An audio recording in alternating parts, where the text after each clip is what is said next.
हमारे पास जितना भी डाटा अभी तक इकट्ठा हुआ है, जितनी भी रिपोर्ट्स आई हैं, वो सब इस बात की तरफ निशानदेही करती हैं कि हमारा जो ट्रांसपोर्ट से एमिशन है, जो एयर क्वालिटी को ख़राब कर रहा है, वो ट्रांसपोर्ट से सबसे ज़्यादा है। तो ट्रांसपोर्ट को तब्दील करना इलेक्ट्रिक में बहुत ज़रूरी है, क्योंकि इससे हमारा सबसे बड़ा इम्पैक्ट पड़ेगा हमारी एयर क्वालिटी को बेहतर करने के लिए।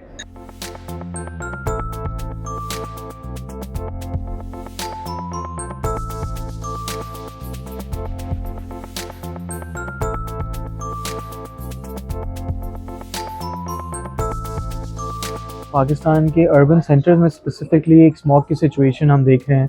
सो उसके लिए हमने एक डिस्कशन रखी थी। जब हम एनईवीज़ की बात करते हैं, न्यू एनर्जी व्हीकल्स की बात करते हैं, जिसमें बैटरी इलेक्ट्रिक व्हीकल आती है, plug in hybrid electric vehicles आती हैं, तो जब इस गाड़ी के ऊपर कोई स्विच ओवर करता है फ्रॉम कंबस्शन इंजन गाड़ियाँ, तो आपकी रिडक्शन जो इमिशंस की होती हैं वो तकरीबन 70 to 80% है, राइट।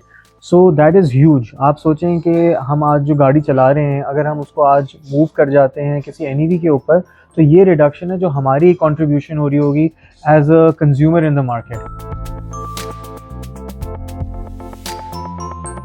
अगर आप देखें तो कोई 20% व्हीकल अगर हम कन्वर्ट कर देते हैं, जो टॉप पोल्यूटिंग व्हीकल जिनको हम कहते हैं, तो तकरीबन 70% तक एमिशन जो हमारे कम होंगे, जो कि हमारी एयर क्वालिटी को ख़राब कर रहे हैं। जो चैलेंजेस हैं उसमें ज़ाहिर बात है अवेयरनेस का चैलेंज है, चार्जिंग इंफ्रास्ट्रक्चर का चैलेंज है। उसके अलावा हमारे पास ये भी चैलेंज आ जाता है कि कुछ बिज़नेस मॉडल जो हैं वो अभी तक हम देख रहे हैं कि फ्यूल बेस्ड के बिज़नेस मॉडल को हम ईवी में ले आएँ।